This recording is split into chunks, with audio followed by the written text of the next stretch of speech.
Let's stop calling these people investors or hedge fund managers and instead call them drought profiteers, which is what they are. I mean, you can also call them vultures or parasites or shit stains. Those all apply quite well. Get creative with it. Listen to your heart.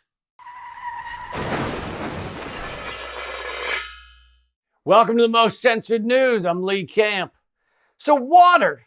Not sure if you know this, but we all need it to survive. In fact, did you know it's the prime ingredient in alcohol? Like the main ingredient. And just think of how many more people would be killed each year if we didn't have alcohol to take the edge off. So yeah, we need water. But here's the problem. As the climate crisis causes drought around the world, the richest of the rich are snatching up all of the fresh water. They call it the Great Water Grab. Wall Street is buying up the world's water. Corporations are consolidating water and land rights in the West. In one example, New York investors have been snapping up Colorado River water rights, betting big on the increasingly scarce resource. One of the worst is a New York hedge fund called Water Asset Management. See, that doesn't sound so bad, right? Water Asset Management sounds kind of nice. It's kind of like a draconian prison state named Freedom Asset Management. Anyway, Water Asset Management has bought at least $20 million worth of land in western Colorado in the last 5 years, making it one of the largest landowners in the Grand Valley. The hedge fund says it invests exclusively in assets and companies that ensure water supply and quality. Right. They ensure water supply and quality. Oh, for who? For who do you ensure that? Is it for the Iraq vet with no legs begging for change in the subway? Is it for the single mom working 2 jobs? Is that who you are giving your water to? No, it's the highest bidder. That's who. It's like saying Octapharma, one of the largest paid blood extraction companies, ensures blood supply and quality as they suck it out of the poorest Americans. The co-founder and president of Water Asset Management, Matthew Desario, called water in the United States a $1 trillion market opportunity. He's saying stealing water from Americans and selling it back to the ones who can afford to buy it is good for his bank account. Sounds like a fun guy to be around, doesn't he? But we need this to survive. I'd love to help you, but you see, I have a fiduciary obligation to myself to enrich me with lots of money for me to have. So I wish I could help. And since we're already in a climate crisis, this is not a problem of the future. It's a problem of the now. In fact, reservoirs across the country are nearing empty. Lake Powell in Arizona and Lake Mead in Nevada, they are at historic lows. They're at just 25% of their full combined capacity. There are real fears that this crucial water supply for the West is on the brink of disaster. Let's stop calling these people investors or hedge fund managers and instead call them drought profiteers, which is what they are. I mean, you can also call them vultures or parasites or shit stains. Those all apply quite well. Get creative with it. Listen to your heart. Sure, a lot of it is greedy, rich Americans, but foreign corporations have also been getting in on the action. Foreign corporations are increasingly purchasing land in the U.S., in the Southwest, thanks to long-standing laws on water rights. These purchases often come with unlimited access to the valuable water underneath the soil. In another case, it was the Mormons, the Church of Latter-day Saints, and Bill Gates who were duking it out at the auction block, willing to spend more than $200 million to buy over 22,000 acres of land and its associated water rights. Why do you think they're willing to pay that insane price for ranch land? Is it because they like milking cows? Is it because they enjoy picturesque trees as the leaves change color? Or is it because they want to steal all the water underneath and add to their insane riches? And yes, the Mormon Church is psychotically rich, just like Bill Gates is.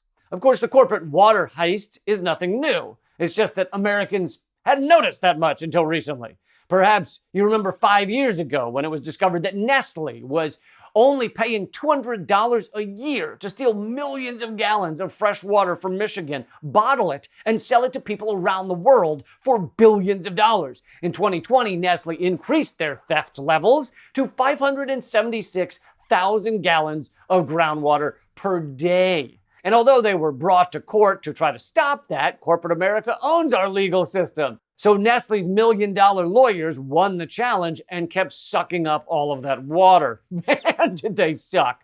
But then something interesting happened. Perhaps because of all their bad publicity, or perhaps because they knew there would be continued challenges in court to their bullshit water rights. Nestle then sold their water brands for $4.3 billion to two private equity firms. One, Rock Capital Partners, in partnership with Metropolis and Company, assumed ownership of brands including Poland Spring, Deer Park, Arrowhead, Ozarka, Zephyr Hills, and Pure Life. The private equity firms then created an umbrella company called Blue Triton that now owns those bottled waters. But don't be fooled. This doesn't change the fact that the people's limited supply of fresh water is being stolen by billionaires in corporate America. Used to be Nestle, now it's Blue Triton. Go fuck yourself. I don't care. I don't care what your name is. And Kanye West is now Yeezy or whatever the hell. Does an asshole by a different name still smell as foul? Yes. Goddamn straight it does. For another example of this theft, look at Arrowhead bottled water. There's a bitter fight over its sourcing in California. Used to be owned by Nestle, now it's Blue Triton. They're stealing millions of gallons a year to ship planet-destroying plastic bottles all over the world. And what do they pay Californians for those millions of gallons of water? Less than $2,000 a year. $2,000 is a rounding error for Blue Triton.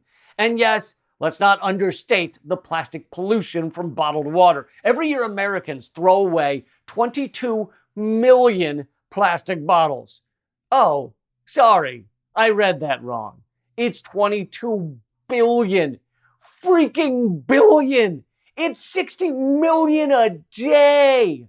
A day! And that's just the United States. Globally, it's 1 million every minute. Globally, it's 1 million every minute. Globally, it's 1 million every minute. Sorry, my brain just got stuck because what? And Blue Triton, formerly Nestle, plays a big role in that destruction. But luckily, they have a solution. They tell people their bottled water is sustainable because recycling. In fact, they were sued for those lies because most of the bottles it's not sustainable at all and most of them aren't recycled. And in court, they said their claims of recycling and sustainability were, quote, puffery. Blue Triton's attorneys wrote in a motion to dismiss the case, Blue Triton's representation of itself as a guardian of sustainable resources and a company who at its core cares about water is vague and hyperbolic. Yeah, have no fear that whales are now made of plastic and bottlenose dolphins filled with bottle caps. Our claims of sustainability aren't legally binding because we're full of shit. Their defense is essentially that they're full of shit. But wait, you can't. Hold on. Because you're trying to. You know what? Let's go back to the water theft because somehow that's less maddening.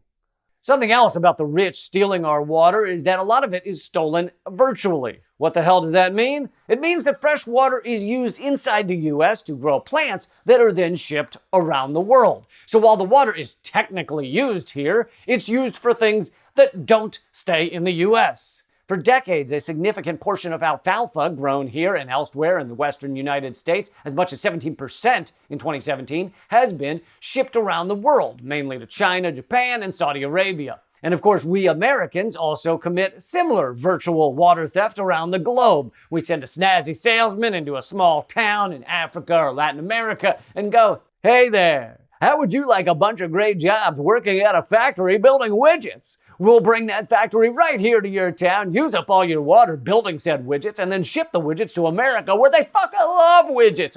Oh, they can't get enough of them. Love a widget. Sound good? But when it comes to stealing fresh water, perhaps the goats are the Resnicks, an adorable billionaire couple who has been essentially pilfering California's water for a generation. You know you're a villain when even Forbes covers the fact that you're jacking the water of millions of people during a mega drought. Wonderful, the closely held company owned by billionaires Stuart and Linda Resnick. You might know that company, by the way, for their pomegranate juice or their pistachios and almonds. It's just wonderful. Ugh, does everything in our dystopia have to have such inverted dystopian names? Who's stealing all the water as the crops die and the people starve? Wonderful! That's right, wonderful is killing us. And did I mention there's a new STD called razzmatazz? I'm getting tested for it right after I go and protest our city's paramilitary police department, now rebranded Splendiferous. Splendiferous shot my dog. He was innocent. It's really horrible. I don't know why I was smiling. Where was I? Oh yeah, the billionaire supervillains, the Resnicks. Their wonderful corp can buy up huge amounts of water whenever it needs more. Most of the Resnicks' water comes from long-term contracts and other water from land rights they have from the farms they own. Corporations like Wonderful can afford to pay vast sums for water, while most of us can't. So that means the corporations will get the water first, and they will jack up the price as well. But the open market is not the only place the Resnicks get their water. Most of it comes from the Kern Water Bank, the most valuable water resource in a region critical to America's fresh food supply. The water bank, which is a public-private partnership in which the Resnicks own a 57% stake, is a 32-square-mile recharge water basin. Did you catch that?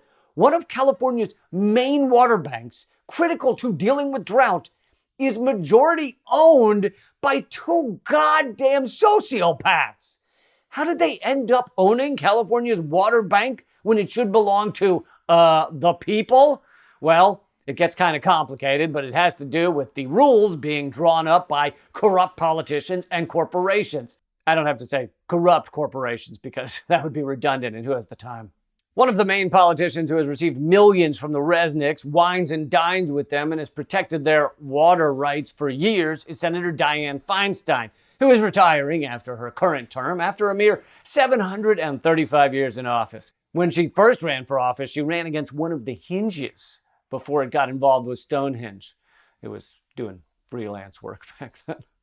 Wait, but isn't Feinstein a Democrat? I thought Democrats stood up for the people against the corporations, said no one ever who didn't drink the contents of mercury thermometers as a child.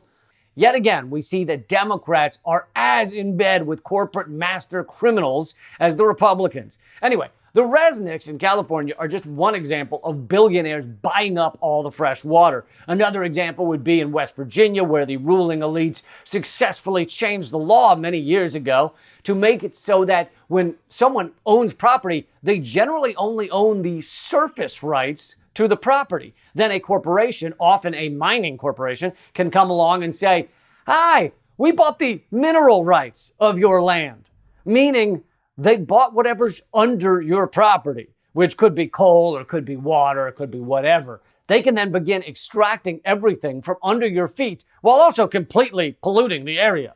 It would be like someone walking up and going, "Hi, Steve, I know you think you own your body, but you actually only own the surface rights of the flesh bag that goes by Steve, and we recently bought the inside rights, the internal rights. So we're gonna take your blood, organs, and some other slimy bits. Hope you don't mind."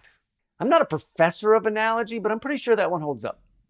All told, water should be a human right. It should not be owned by anyone, much like the air we breathe or the trees that grow or the animals that run free should not be owned by individuals. There are things on this planet that are too important to put a dollar sign on, and we need to fight all of those greedy bastards who try to buy up these valuable communal resources.